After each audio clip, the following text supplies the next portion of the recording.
Yeah. So yeah, if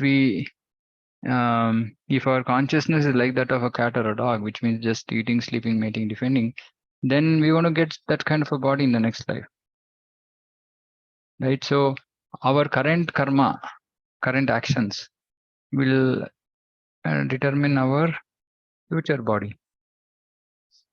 And so many people are stuck material, right? Now this is a cycle, continuation, right? Like I said, previous life we were wanting to do some things we were not able to do completely, so we continue that. Somebody wants to enjoy sense gratification, they did not achieve it fully, and then they continue that in this life. But somehow bhakti is so like unpredictable that way, right? Though we are might not be qualified to come to bhakti, somehow by devotees' mercy, somehow we come in touch with devotees. Somebody distributes a book, somehow we come in touch with bhakti, and so now we have conflicting nature. Bhakti requires a certain type of nature. We are attracted there also, but our conditioned nature is preventing us. And the conditioned nature, if there was no bhakti, possibly we would have continued our life like that, and we might have taken life of a cat or a dog. But because bhakti is independent, like you said, because it's minute independence, bhakti is independent, doesn't depend on any conditions. It doesn't depend on our material conditioning also. It's completely independent. So which means bhakti can make her appearance, Bhakti Devi can make her appearance in any jiva, human being. Right. So irrespective of what our current consciousness is, Bhakti Devi can enter our hearts and change our consciousness. If Bhakti Devi doesn't enter our hearts, we might end up getting the body of a cat or a dog. And even after Bhakti Devi has entered our hearts, which means that we have come in touch with Krishna consciousness, we continue to live like cats or dogs, then nobody can help us. And if he has fixed his consciousness on godly qualities, he will change into the form of a demigod. And if he is in Krishna consciousness, he will be transferred to Krishna Loka in the spiritual world and will associate with Krishna. It is a false claim that after the annihilation of the body, everything is finished. The individual soul is transmigrating from one body to another, and his present body and present activities are the background of his next body. One gets a different body according to karma, and he has to quit this body in due course. Today or tomorrow, we have to quit. It is stated here that the subtle body which carries the conception of the next body. Subtle body carries the conception of the next body, meaning, again, the way we have lived this life, all those desires, all those thoughts, etc., all that, those are conceptions. And that is all residing in the subtle body, mind, intelligence, false ego. And subtle body carries that and develops another body, gross body in the next life.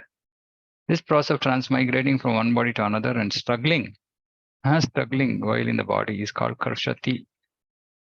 Karshati, struggle for existence. So whatever we are doing, if it is not connected to bhakti, is just going to result in struggle. That's all. Nothing else. And that is why Shastra talks about two terminologies, Shreya and Preya. Preya means immediate happiness, like child. Child wants to eat chocolate or ice cream, and it's going to give the child immediate happiness. But the parents are worried about the child's dental health and thinking about future. They'll say, no, don't. Right. So similarly, if we are, if you're not surrendered to Krishna's representatives, then we will continue our childlike propensities, and then we'll create another body for ourselves, material body. So we have to be very, very careful. Actually, even small things. Like there are so many examples given. There's one example is given. I don't know whether it's a true incident or what, but just to show how deep these conceptions are. There's one Western-bodied devotee, right? So he was born in a Western country, became a devotee. And normally in Western countries, people were very hooked onto this or attached to this Coca-Cola, this kind of stuff, right? Spirited drinks. So then he became a devotee, then he was chanting Hare Krishna, etc. One day somewhere he was traveling in a boat or something, in a teppa. So then he gets stuck in a whirlpool. So it looks like he's going to die, right? Like that kind of a situation. And in that situation, I mean, he's done bhakti, etc., etc. Technique, ideally, we would expect, oh, he should have thought about Krishna, he should have called out for Krishna, Guru, etc. What came to his mind? Coca-Cola. Coke came to his mind at that time. Fortunately, Krishna protected him, and then he became very serious in Krishna consciousness and made progress. But the point is, even small things like that, some one Coke, which in the previous life, one was attached to, or in previous meaning, earlier part of our life before coming to bhakti, can pull us back, to this material world. So each and every small thing that we are, um, allowing ourselves to indulge in, think about, we have to be really conscious, right? And that is the reason why this giving up this grahastha ashram is very, very important. Whenever I talk to devotees, they're always like, Prabhu, I have this responsibility, this child has that requirement, that child has this requirement. One child, two children, so many things to be done, taking care of them, then in-laws, then parents, and then family, and then society functions to attend, so many expectations, so many thoughts, so many things happening. Where is Krishna in all this?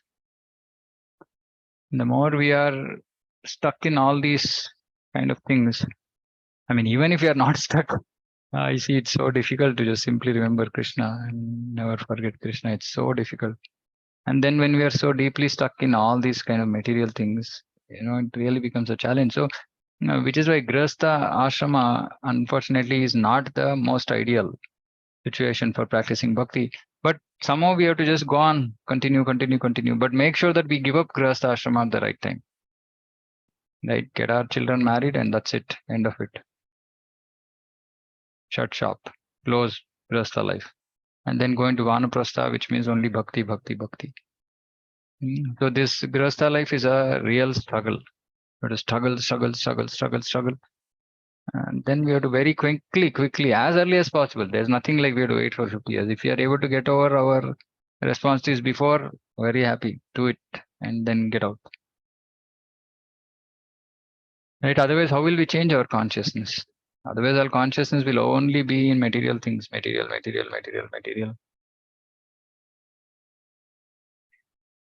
So very, very important to be very conscious about our consciousness, what we keep thinking, what attracts us. Okay. Any questions? Anybody?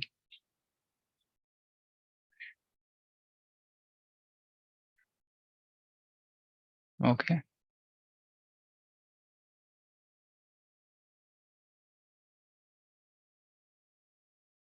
10.9. Shotram chakshusparshanam cha rasanam ghranam cha adhisthaya manaschayam vishayanupasevate. The living entity, thus taking another gross body, obtains a certain type of ear, eye, tongue, nose, sense of touch, which are grouped about the mind. He thus enjoys a particular set of sense objects. So just Krishna is explaining how the Jivi takes a body. So he'll, based on what conceptions he had, he'll take another gross body. And along with the gross body comes the ear, eye, tongue, nose, skin, etc. And a certain type of mind. Grouped about the mind, meaning mind is the central, mind is the chief sense. And thus he enjoys a particular set of sense objects. That is why in this material world, some people like some things and other people like something else. In other words, the living entity adulterates his consciousness. See? Adulterates his consciousness with qualities of cats and dogs. If the living entity adulterates in his next life, he gets a cat or dog body and enjoys. There's no question of no or not enjoying. So this is also interesting. We'll enjoy even in animal's body. Indra became a pig because Brihaspati cursed him. And then Indra didn't want to leave his family. Oh, I'm so happy with my family. So every Jivi is enjoying. Enjoyment only.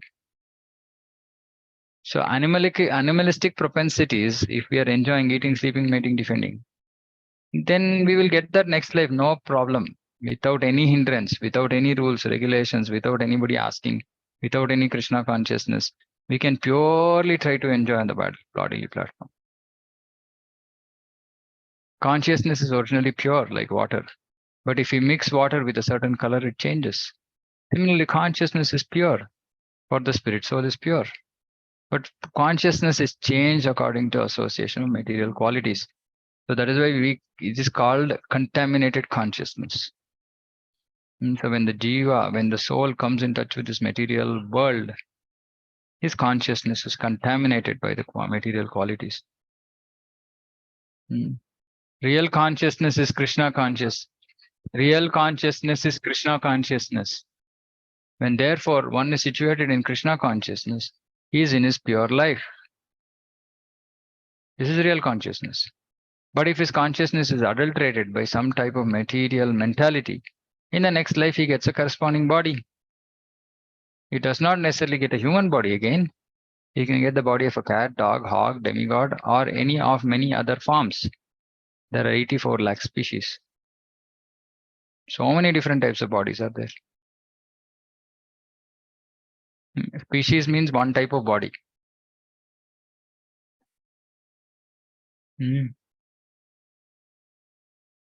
So if we let our consciousness to become adulterated by some kind of material mentality, next life we'll get a corresponding body. So we have to remember this.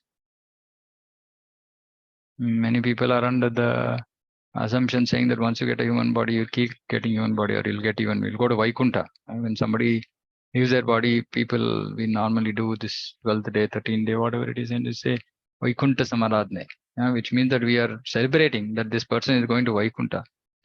He's not going anywhere.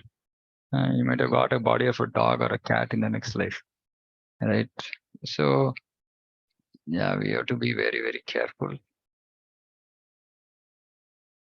And sometimes also, this is also another interesting thing. People have got a particular type of body, eyes, ears, nose, etc. Whatever, and now they're not happy about it. And they wanted it that way. That is why they got it. Now they're not happy about it. Somebody tall says, no, I want to become short. Somebody short says, no, I want to become tall, etc., etc., etc. Right? So we have to just be happy with whatever body we got, because this is what we desired. Now mind is so fickle that we wanted this type of body. Now we are saying, no, I don't want this type of body. I want something. This is how the mind works. We get something, then we'll say, no, no, no, this I don't like. Right? So we have to understand these things.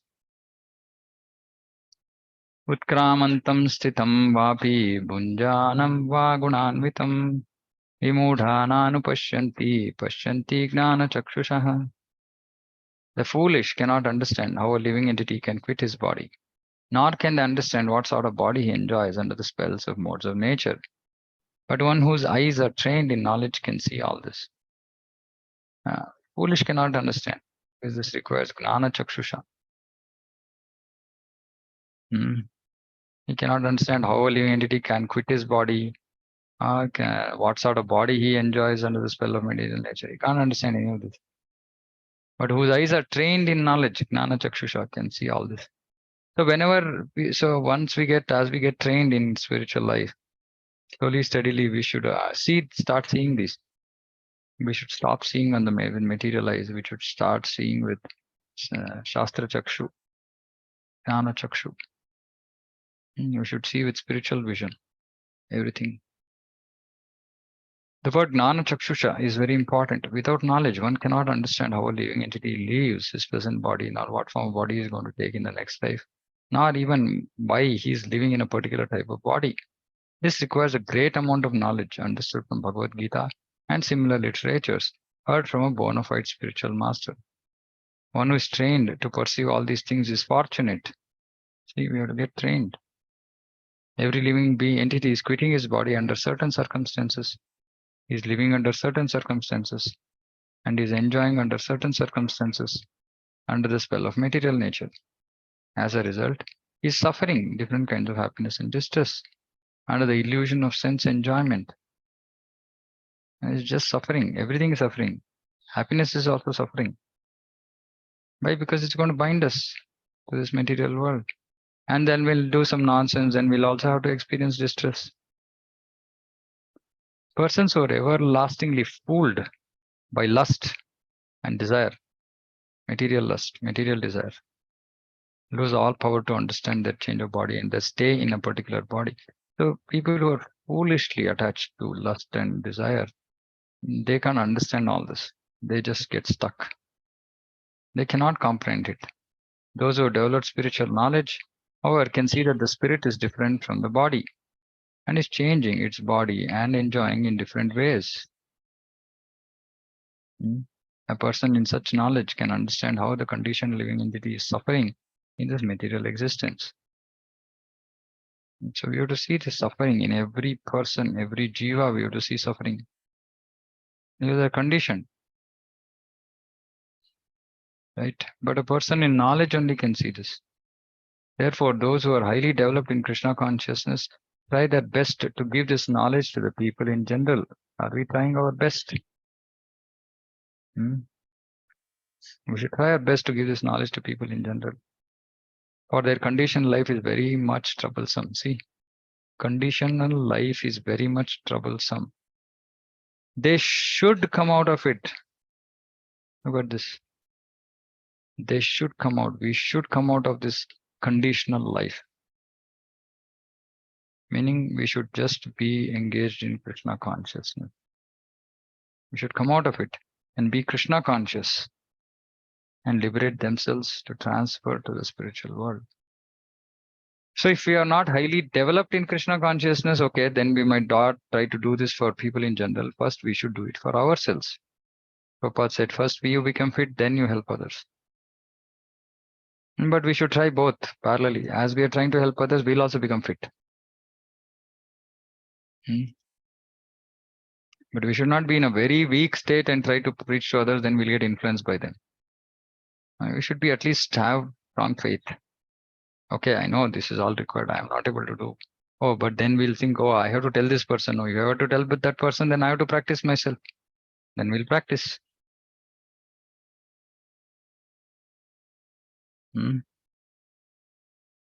Conditional life is very troublesome. We should remember this. Some people are experience this in their life, so they're very clear saying that, oh yeah, it's very troublesome. I don't want to come back here. Others have not experienced this trouble. Or even if they're experiencing trouble, they are not very conscious about it. They're not very conscious that their consciousness is not, that they're struggling. They can't understand this. They should come out of it. We should come out of this conditional life and be Krishna conscious and then liberate ourselves, transfer to the spiritual world. And as we are making progress on this path, then we will start helping others also. So that is why we push people saying that preach, preach, preach, because somehow if you get hooked on to this preaching seva service, then we will also make progress. Inevitably, we have to make progress because we can't speak without knowing first one. So we'll read. Then we can't speak without us practicing ourselves. So we will practice. So whatever is difficult for us to practice by ourselves, when we start preaching, we will start practicing because otherwise we can't tell. Because preaching means we should only tell whatever we are practicing.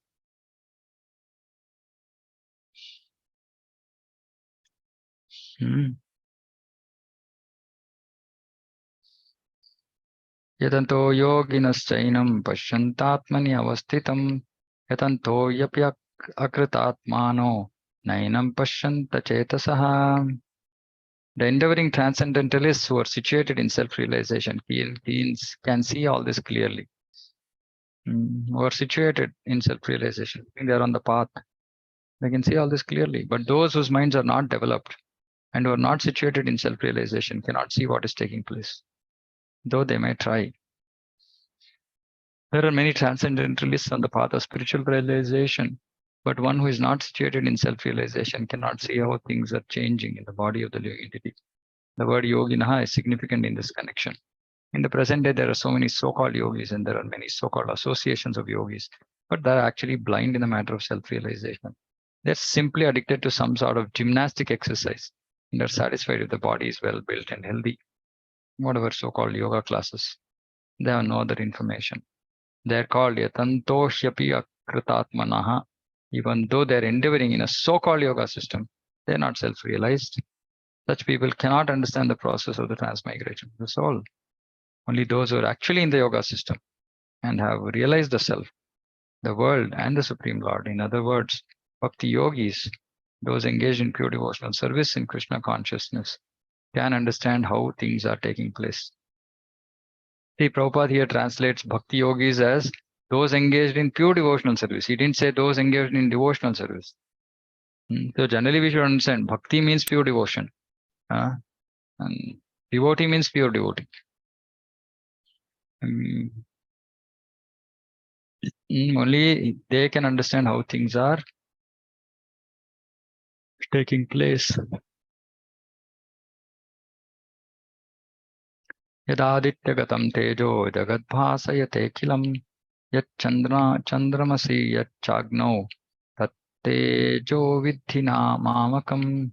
The splendor of the sun which dissipates the darkness of this whole world comes from me, and the splendor of the moon and the splendor of fire are also from me.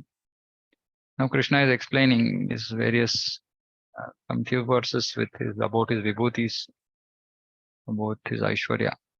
The unintelligent cannot understand how things are taking place, but one can begin to be established in knowledge by understanding what the Lord explains here. So he is now giving some practical help for those who cannot understand Lord. Everyone sees the sun, moon, fire, and electricity. One should simply try to understand that the splendor of the sun, splendor of the moon, splendor of electricity or fire are coming from the Supreme Personality of Godhead. In such a conception of life, the beginning of Krishna consciousness lies a great deal of advancement for the conditioned soul in this material world. So this is the beginning of Krishna consciousness, seeing Krishna's power everywhere. Then one can slowly make advancement. The living entities are essentially the parts and parcels of the Supreme Lord, and he is giving here with the hint how they can come back to Godhead, back to home. From this verse, we can understand that the sun is illuminating the whole solar system. There are different universes and solar systems, and there are different suns, moons, and planets also. But in each universe, there's only one sun. As stated in the Bhagavad Gita, the moon is one of the stars. But modern science thinks that moon is also a planet. Sunlight is due to the spiritual effulgence in the spiritual sky of the Supreme Lord. With the rise of the sun, the activities of human beings are set up. They set fire to prepare their foodstuff. They set fire to start the factories, etc.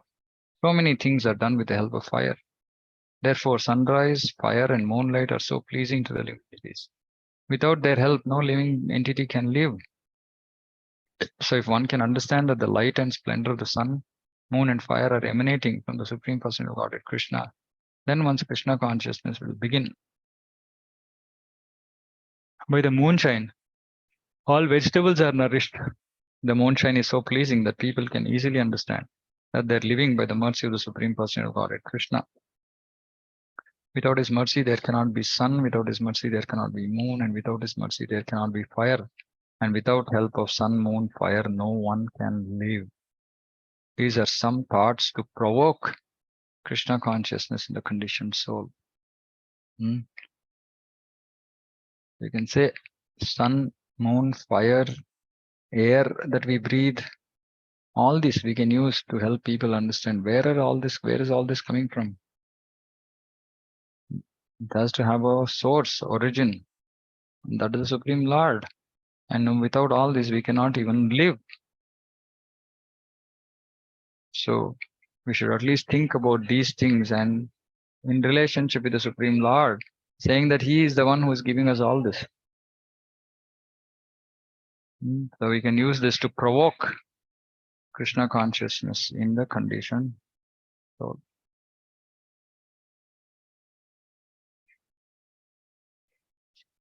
okay, I'll stop here. There are any questions? Hey, where did it go?